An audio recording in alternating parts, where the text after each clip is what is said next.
오늘 성경 말씀은 마태복음 26장입니다.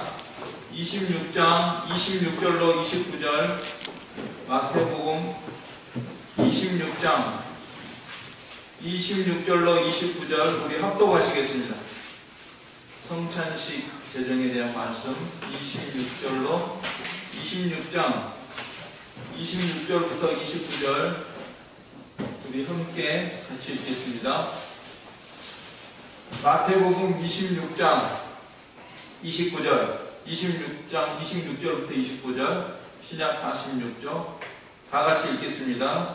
그들이 먹을 때 예수께서 떡을 가지사 축복하시고 떼어 제자들에게 주시며 이르시되 받아서 먹으라 이것은 내 몸이라 하시고 또 잔을 가지사 감사기도 하시고 그들에게 주시며 이르시되 너희가 다 이것을 마시라 이것은 제 사함을 얻게 하려고 많은 사람을 위하여 흘리는가 나의 피 곧 언약의 피라. 그러나 너희에게 이르노니 내가 소망에서 난 것을 이제부터 내 아버지의 나라에서 새 것으로 너희와 함께 마시는 날까지 마시지 아니하리라 하시니라. 아멘. 네, 이번 주일 부활절 또 성찬식을 앞두고 성찬의 은혜와 신비를 깊이 묵상하는 것이 합당한 줄로 알아서 오늘 이 본문으로 말씀을 전하려고 합니다.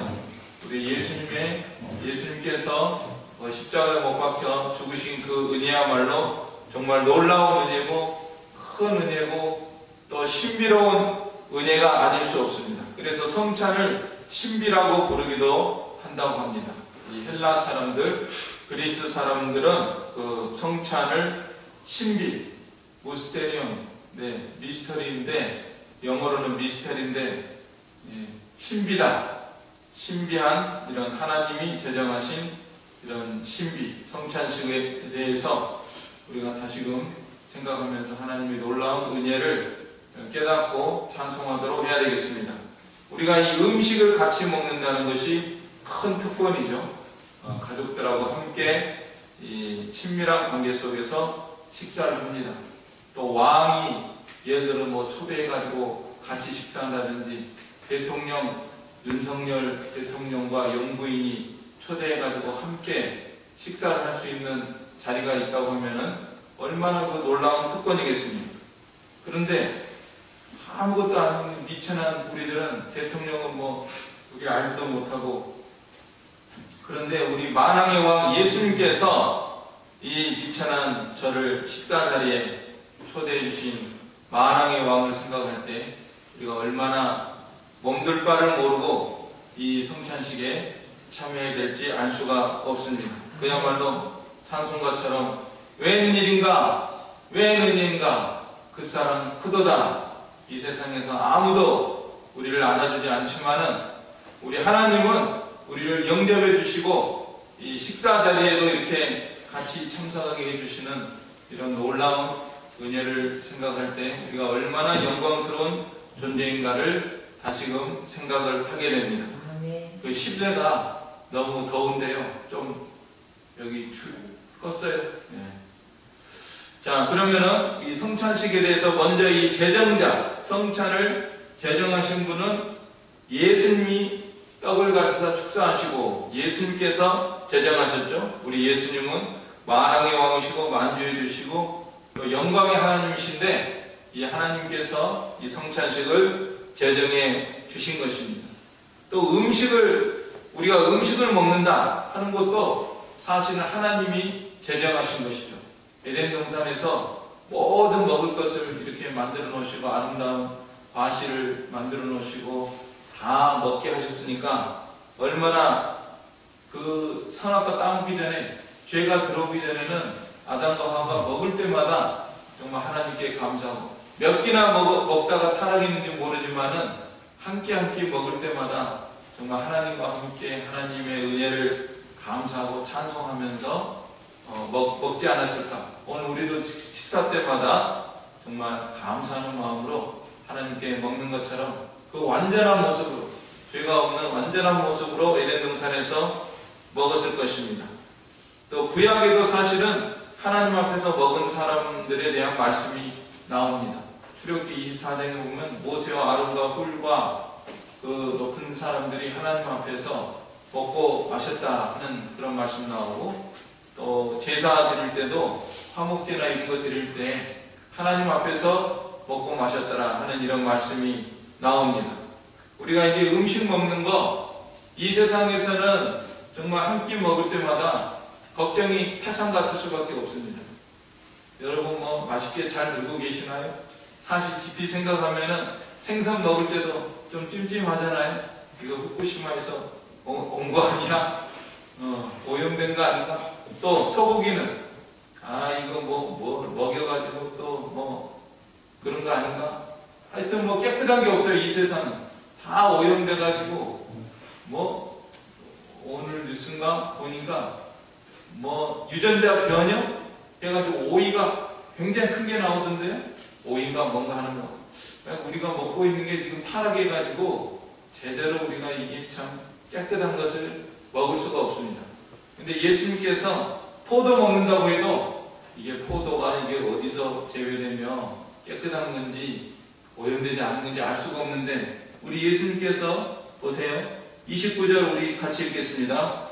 그러나 너희에게 이르노니 내가 포도나무에서 난 것을 이제부터 내 아버지의 나라에서 새로스로 너희와 함께 마시는 날까지 마시지 아니하리라 하시니라. 아멘. 그래서 우리가 이 음식을 먹는 건 에덴에서부터 시작해가지고 이제 마지막 새로운 에덴, 요한계시록에서 우리 예수님과 함께 우리가 먹게 됩니다. 어린 양의 혼인잔치에 청함을 입은 자들이 복이 있도다.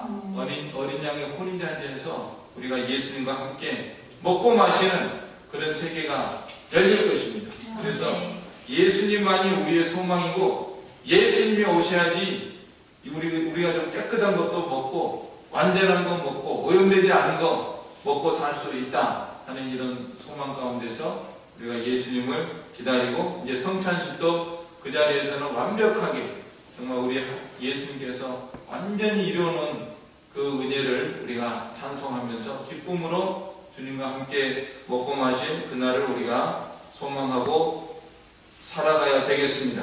아멘.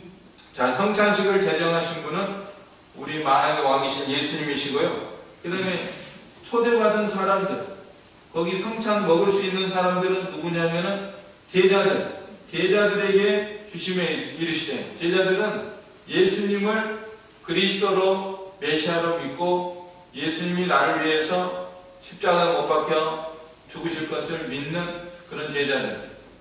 오늘날 모든 성도들, 오늘날에는 세례받은 사람들, 예수님을 구주로 믿는 사람들, 구주로 믿고 신앙 고백을 했기 때문에 세례를 받은 사람들, 이 사람들이 성찬식에 참여할 자격이 있습니다. 아무나 참석하는 것이 아니라 안 믿는 사람들은 참석할 수가 없어요. 믿는 사람들이 참석을 하게 됩니다.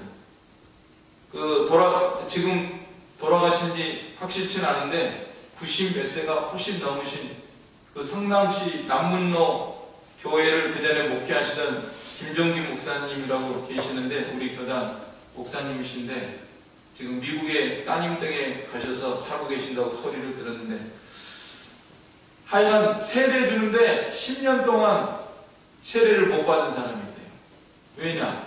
세례 조건이 뭐냐면 주일 성수해야 되고 11조 해야 되고 제사를 끊어야 되고 세 가지를 해야 된다. 그래야 세례를 준다는 거예요.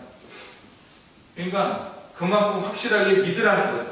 확실하게 믿어서 하나님의 말씀을 순종하는 열매가 나타나야 예수님을 확실히 믿는 사람이다, 이렇게 인정을 하고 세례를 주겠다. 그래서 세례 주는데도 10년이 걸렸다는 거예요. 10년 지나도 세례 못 받은 사람이 있다는 거예요. 참 이거 근데 요즘은 이거 뭐 세례가 아니라 직분도 그냥 남발을 하고 그렇기 때문에 저는 사실은 세례를 상당히 신중하게 주고 싶은 마음이 있습니다. 정말 믿는 사람이 예수님을 믿습니다. 나를 위해서 십자가 못 박혀 죽으신 예수님을 믿습니다. 그러면은 못할 게 뭐가 있죠? 진짜 믿는다고 하면은 말씀을 순종하게 되죠. 하나님의 말씀을 순종하는 그런 열매가 있어야지 믿는 사람이다. 또 직분도 정말 바겐세일도 아니고 너무나 이게 직분을 남발하는 그런 가운데 있는데, 우리가 참으로 예수님을 믿는가? 믿는 사람들만이 이 성찬식에 참여할 수가 있는 것입니다. 아멘. 그 다음에 이 성찬식을 제정하신 때는 무엇이냐면은 밤이죠. 식사 후에라 그랬습니다. 저녁 먹은 후에, 다른 성경에 보면은 식사 후에, 저녁 먹은 후에, 저녁 먹은 후에 잔도 이와 같이 하여 가라사대 이 잔은 내 피로 세우는 새 언약이니 곧 너희를 위하여 붓는 것이다. 여기 자세히 보면은 그 식사 자리에서, 그때가 이제 6월절이잖아요. 6월절이니까 이제 무교병을 먹는데, 무교병을 먹으면서 이렇게 무교병 먹는 자리에서 떡은 먼저 떼어주시고 축복하시고, 그 다음에 나중에 또 잔을, 이렇게 포도 잔을 나눠주신 그런 것을 알 수가 있습니다. 자, 그래서 이 성찬식은 식사가 다 끝난 후에, 식사가 끝난, 배가 불러요. 배가 부른 다음에 하는 거니까 이거는 그 육신의 배를 채우기 위한 예식이 아니라는, 영적인 신령한 교훈을 주기 위해서 우리 예수님이 떡을 나누시고 또 잔을 나눠주신 신령한 예식입니다. 그 다음에 그때가 목요일 저녁이거든요. 목요일 저녁이면 잡히시던 날 밤에, 고린도 전서 11장 23절에 보면은 내가 너에게 전한 것은 주께 받은 것이니 곧 주 예수께서 잡히시던 밤에 떡을 가지사, 그날 성찬식이 끝나면은 감람산으로 가고, 감람산에서 기도할 때 가려다가 배반해가지고 이렇게 와서 입을 맞추고 또 거기에서 체포되시는 그런 일이 벌어지게 됩니다. 그러니까 잡히시기 바로 전에 성찬식을 하신 거예요. 그래서 이것은 우리들에게, 이제 우리 예수님은 앞으로 잡히신다, 환난과 고난과 핍박과 채찍질과 십자가 못 박히는 죽음을 앞두고 이 성찬식을 제정하신 것입니다. 제자들이 이 뜻을 미리 알았더라면, 잘 알았더라면 정말 이거 성찬식을 통해서 힘을 내고 나도 주님과 함께 죽는 데까지 나아가겠다, 정말 그렇게 각오를 해야 마땅했는데, 이때는 아마 잘 몰랐을지도 몰라요. 갑자기 처음 제정하는 거예요. 그러나 나중에는 제자들이 이 뜻을 알았을 겁니다. 그래서 성찬식을 행할 때마다 얼마나 감격 속에서 정말 그 성찬식을 행했겠습니까? 근데 주님이 나를 위해서 이렇게, 특별히 베드로 같은 경우에는 3번이나 모른다고 하는 나를 위해서 예수님이 십자가 못 박혀 죽으셨는데 나도 주님을 위해서 죽어야 되겠다. 성찬식 할 때마다 이렇게 그 은혜를 깨달으면서 감격 속에서 성찬식을 하다가 마침내 베드로도 순교의 제물로 하나님 앞에 바쳐드렸죠. 그래서 우리가 이 성찬식은 정말 두려움과 또 환난과 핍박에 대항하는 그러한 그 어려움 가운데서 우리를 건져주는 그런 묘약과 같은 그런 역할을 하는 것이고, 또 더욱 우리의 믿음을 강하게 하는 그러한 하나님께서 제정하신, 하나님께서 행하신 놀라운, 우리에게 놀라운 선물을 주기 위한 신비로운 이런 성찬식입니다. 자, 그러면 이제 우리가 본격적으로 예수님이 떡과 포도주를 가지고 이 성찬식을 제정하신 뜻을 우리가 더욱 자세히 살펴보도록 해야 되겠습니다. 먼저 떡을 가지사 26절에 축복하시고 떼어 제자들에게 주시며 이르시되 받아서 먹으라, 이것은 내 몸이니라. 떡을 취하십니다.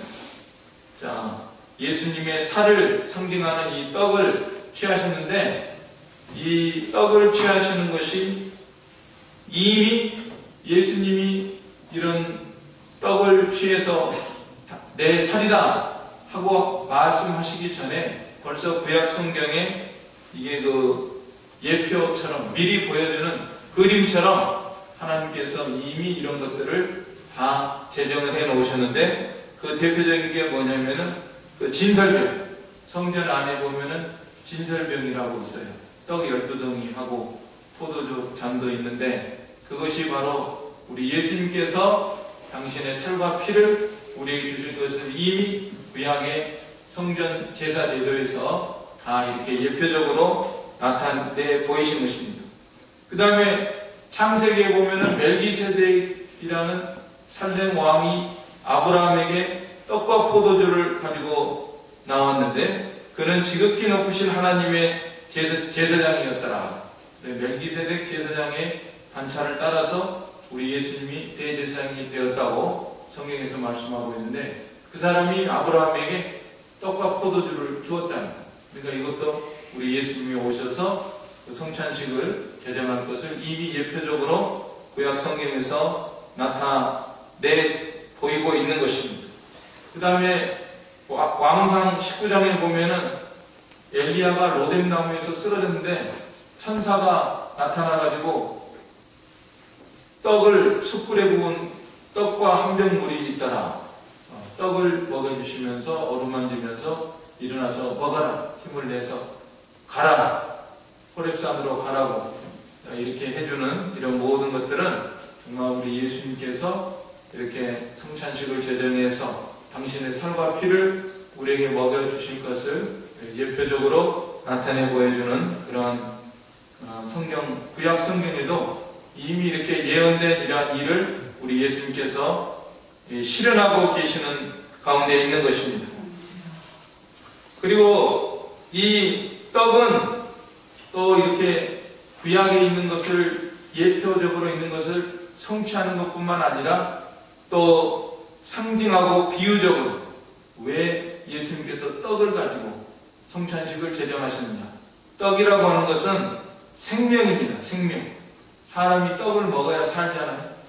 그와 같이 요한복음 6장에서 우리 예수님께서 오병이어로 그 떡 5개 물고기 2마리로 5,000명, 10,000명, 여자까지 포함하면 먹이시면서 뭐라고 말씀하셨나 하면은 살아계신 아버지께서 나를 보내심에 내가 아버지로 인하여 사는 것 같이 나를 먹는 그 사람도 나로 인하여 살리라. 이렇게 말씀하셨습니다. 육신의 떡 5개 물고기 2마리로 배부르게 먹은 것 그걸로 끝나는 것이 아니라 그 말씀을 통해서 나를 먹는 그 사람도 나로 인하여 살리라. 그러니까 이거는 예표적이다. 오병이의 기적도 우리 예수님께서 살과 피를 우리에게 주셔서 영원한 생명을 얻게 하는 것을 나타내는 그런 예표적인 기적이라는 것이죠. 그래서 이 떡을 우리가 먹는 것은 영원한 생명을 얻는 것이다. 예수님 살을 상징하는 그 떡을 우리가 먹음으로써 우리의 영적인 생명, 우리의 영적인 생명력이 강화되는 그러한 은혜와 역사가 있는 거룩한 예식입니다. 기쁨이 있습니다. 여러분 음식을 안 먹으면 사는 낙이 없다고 해요. 어떤 목사님이 그 음식을 한번 해보니까 아이고 밥을 몇 끼를 안 먹으니까 아무 낙이 없다는 거예요. 사람이 좀 먹는 낙이 있어야 되는데 낙이 없고 기쁨이 없어요. 우리가 예수님의 살과 피는 우리에게 정말 기쁨을 주고 생명을 주고 살 맛이 나게 하는 이러한 역사가 있는 그런 성찬식입니다. 살 맛이 나고 일할 맛이 나요. 안희숙 여사가 죽으면 살리라, 죽으면 죽으리라 하는 책도 쓰시고 죽으면 살리라 하는 책도 썼는데 거기 서문에 보니까 죽는 날이 있으니까 살 맛이 난다. 안희숙 여사님은 믿음이 좋아가지고 야, 이제 죽을 날을 생각하니까 정말 살맛이 난다.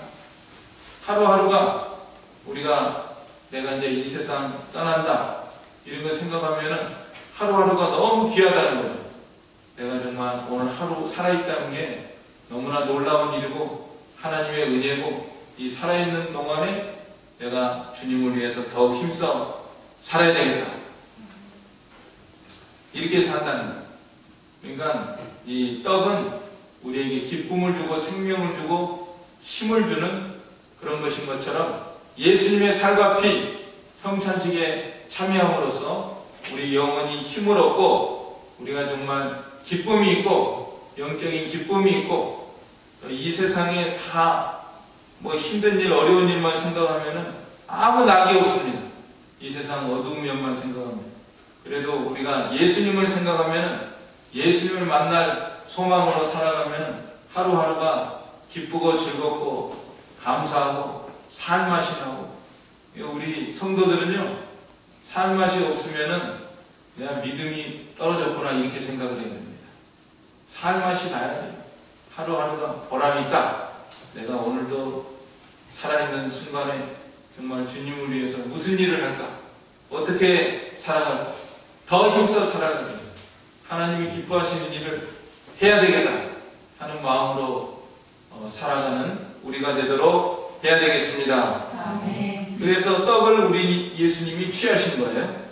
그런데 이 떡을 취하신 다음에 축복하셨다고 그랬죠. 26절에 떡을 가지사 제일 먼저 떡을 취하셔가지고 그 다음에는 축복하시고 떼어 제자들에게 주시며 이르시되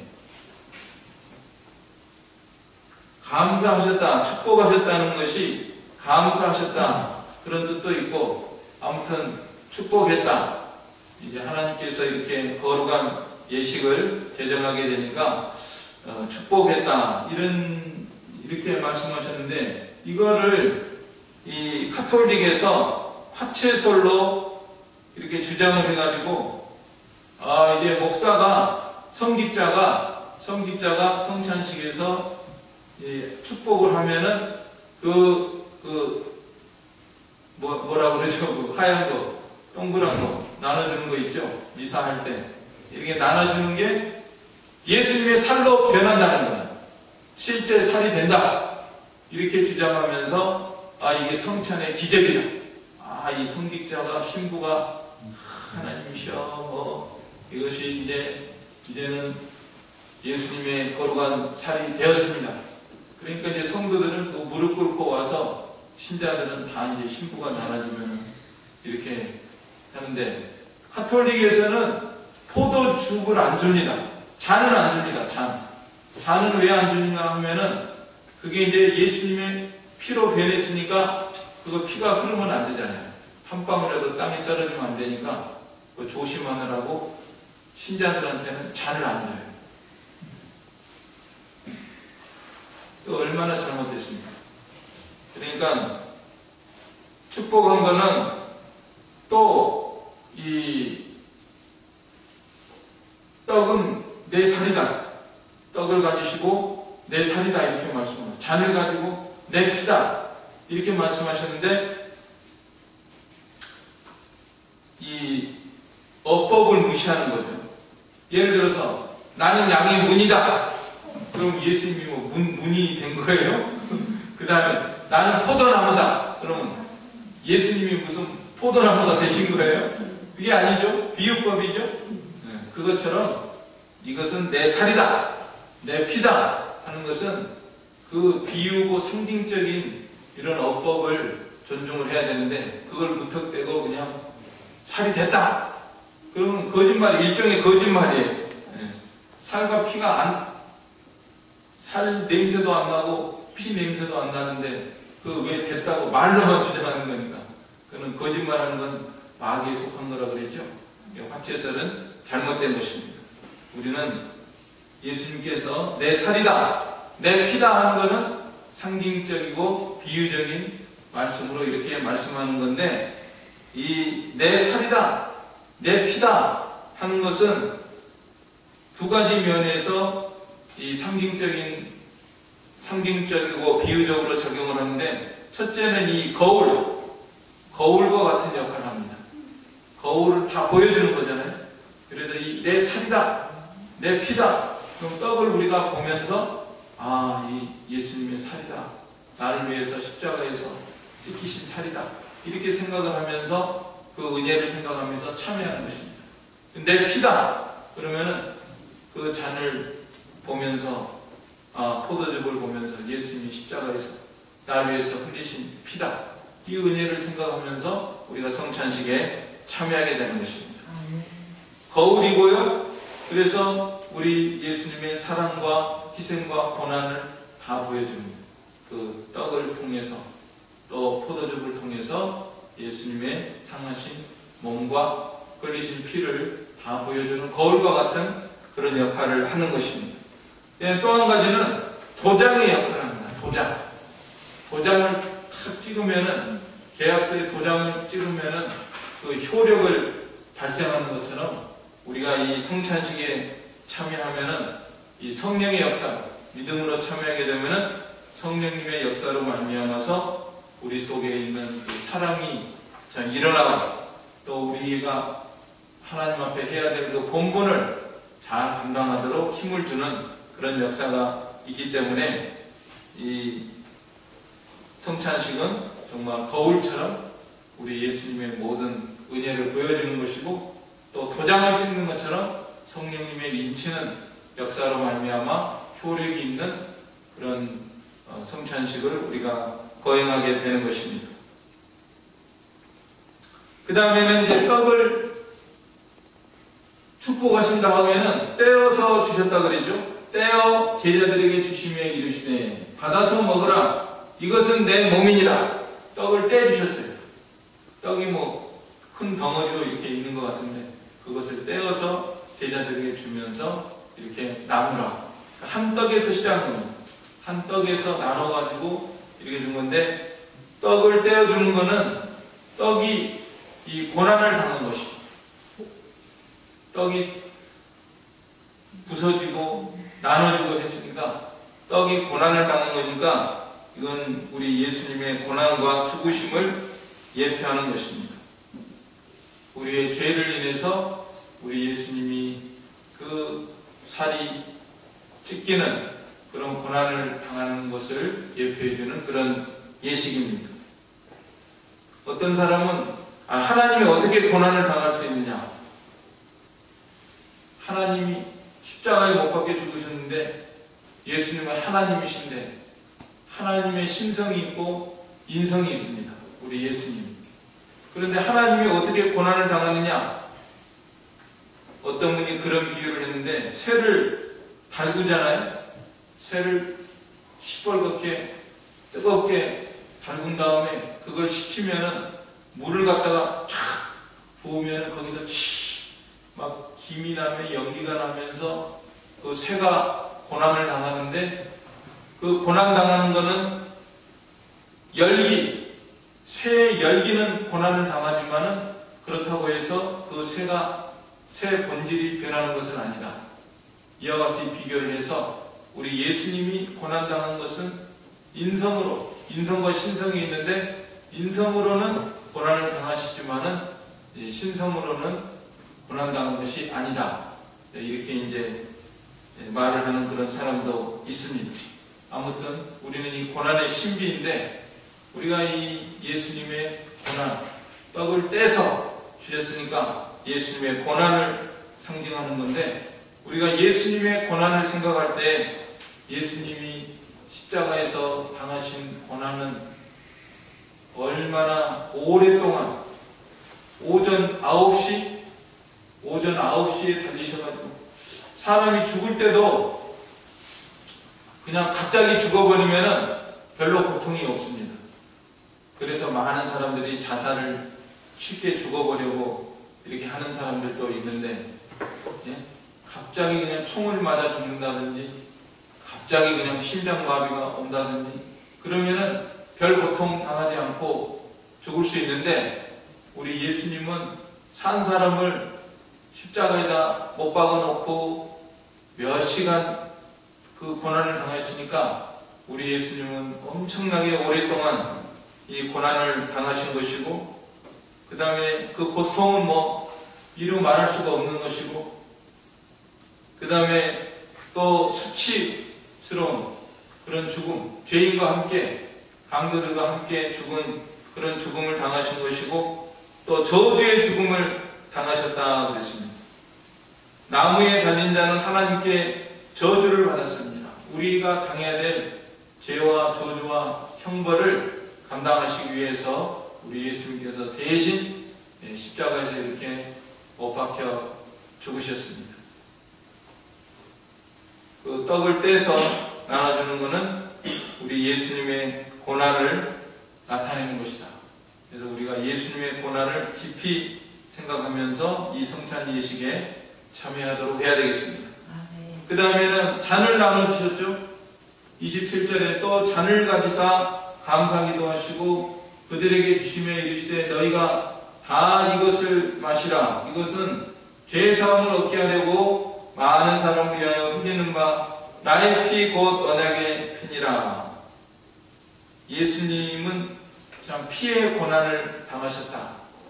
가시 면류관 쓸 때부터 머리에서 피가 나고 가시로 면류관을 만들어 놓고 피로 하느라고 로마 군병들이 그걸 씌워놓고 갈대로 툭툭 치니까 예수님의 얼굴이 피로 물드셨고, 가시관 쓸 때부터 피가 나고, 또 채찍질, 거기다 뭐 채찍질 했으니까 얼마나 또 온몸에서 피가 나고, 그 다음에 십자가에 못 박여 양손과 양발에 못을 박으니까 거기서 또 피가 나고, 놔두면은 창으로 옆구리를 찌르니까 피가 나오고, 그 다음에 다 이제 빠져나오니까 물까지 나왔다 그러지 않았습니까? 네, 그래서 우리 잔은, 포도주 잔은 바로 우리 예수님께서 나를 위해서 고난당하시며 흘리신 피를 상징하는 그 잔을 우리가 마시는 것입니다. 베드로전서 1장 19절에 너희가 알거니와 너희 조상이 유전한 망령된 행실에서 구속된 것은 은이나 금같이 없어질 것으로 한 것이 아니요 오직 흠없고 점없는 어린 양 같은 그리스도의 보배로운 피로 한 것이니라. 예수님이 보배로운 피를 흘려주셔서 우리를 억만 죄악 가운데서 건져주신 은혜를 우리가 기리는 것입니다. 그리고 이 잔은 아까 떡도 그렇지만은 떡도 한 떡에서 이렇게 나눠주시고 잔도 한 잔에서 이렇게 나눠주는 것입니다. 그래서 고린도전서 10장 17절에 보면 떡이 하나요 많은 우리가 한 몸이니 이는 우리가 다 한 떡에 참여함이라. 이 공동체 의식을 가지고 참여해야 됩니다. 전부 우리가 성찬식 참여할 때는 따로따로가 아니라 한 떡에서 시작을 해서 이렇게 나눠주는 것이고, 한 잔에서 시작해서 나눠주는 것이고, 예수님의 몸에서 한 몸에 우리가 참여하는 그 형제 자매의 의식을 가지고 우리가 이 성찬식에 참여해야 됩니다. 제가 호주에서 목회할 때 영어를 배우기 위해서 호주 개혁 교회가 있어요. 네덜란드 화란 개혁교회, 크리스찬 리폼 처치라고 하는데 CRC라고 하는데, 블랙타운에 있으니까 블랙타운 개혁교회, 거기 목사님하고 교훈을 나누면서 그분들이 성경적으로 믿어요. 보수적이고 성경적이에요. 개혁주의. 그래서 이제 교훈을 가지고 서로 이제 교제도 하고 공부도 하고, 그래서 예배를 제가 참석을 했습니다. 우리 예배 끝난 다음에 거기 가서 참석하면 어느 때 성찬식 해요. 성찬식에도 참여했어요. 그랬더니 그 사람들은 장로 하여튼 이렇게 장로 그룹 한 10명 정도? 그 사람들은 테이블에 이렇게 있고 우리들은 회중석에 있고 그런데 그 장로석에 앉은 한 10명이나 그 사람들은요, 이 큰 잔에다가 포도즙을 한 다음에 입을 대고 돌아가면서 다 마셔요. 아마 예수님 때도 그렇게 하지 않았을까 그렇게 생각이 드는데요. 그때 무슨 잔이 많은 것도 아니고 하니까 제자들이 한 잔에다가 돌아가면서 이렇게 마시고, 그때만 해도 코로나 그런 거 없었어요. 그러니까 서로 뭐 우리도 가족끼리는 서로 뭐 입대고 요새는 뭐 가족끼리도 나 이쪽에 먹어서 여기 때문에 그러기도 하지만은 예, 아무튼 그때만 해도 다 이 한 식구 같아요. 식구보다 더 친한 것 같아요. 그래가지고 한 컵에다가 이렇게 다니면서 먹고 그런 것을 봤는데 아무튼 우리가 이 떡을 나누고 잔을 나누고 이 한 공동체가 되어서 이렇게 한 피 받아서 이 형제된 이런 마음으로 우리가 성찬식에 참여를 하게 되는 것입니다. 그 다음에 이제 성찬의 유익은 무엇인가? 성찬의 유익은 죄사함을 얻게 하려고 28절이죠.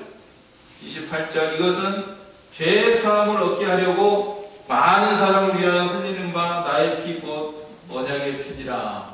죄사함을 얻게 한다. 우리가 이 죄사함이라고 하는 한마디 속에 많은 것이 담겨 있습니다.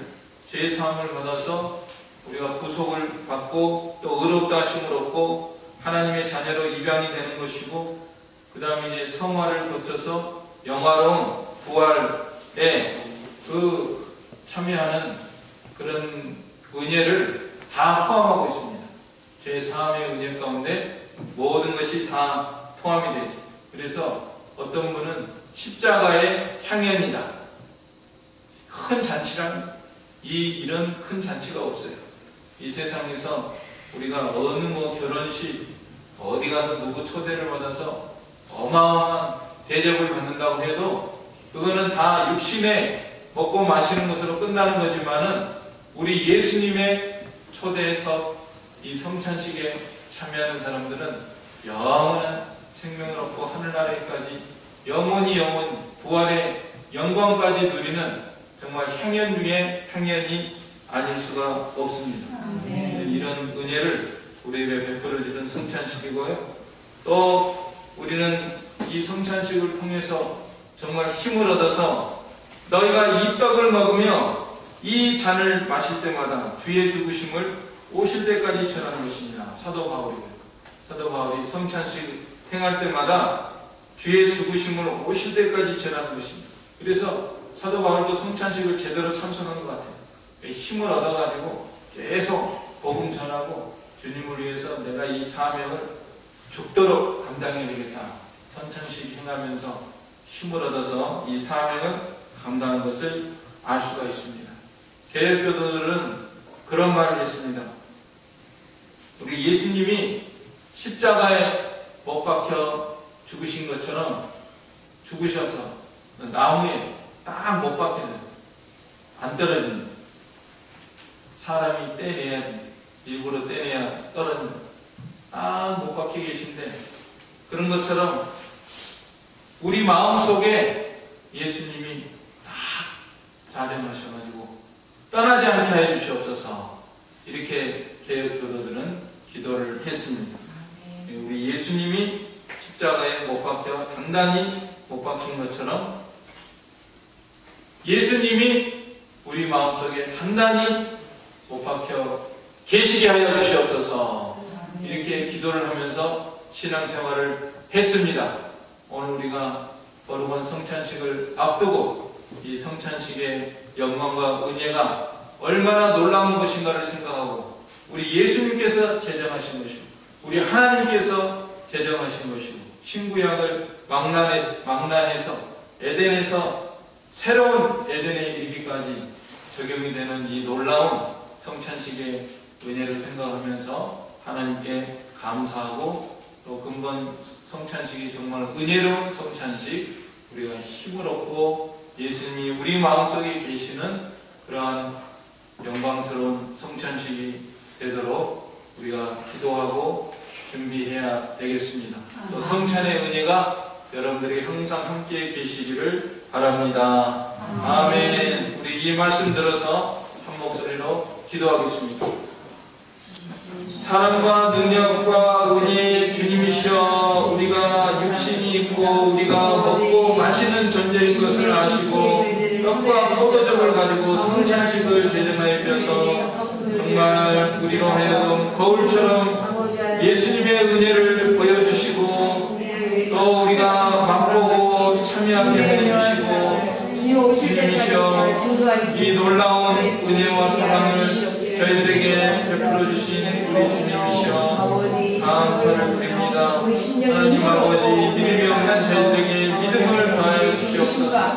앞서간 신앙의 선진들 이 성찬식을 통하여 힘을 얻고 감격하며 주님의 일을 잘 감당한 성들들의 신앙을 저희들에게도 허락하여 주셔서 예수님의 은혜가 우리 마음속에 완전히 몸박혀서 떠나지 않고 우리가 그 힘을 힘입어서 그 은혜를 힘입어서 우리가 이 세상을 살아가며 천국을 소망하며 예수님의 재림을 소망하면서 이 땅에 우리에게 맡겨주신 사명을 힘있게 감당하다가 주님 앞에 설 수 있는 자유가 되게 하여 주시옵소서. 예수님의 이름으로 기도하옵나이다. 아멘. 네, 찬송가 438장입니다. 통일 495장, 438, 495장입니다.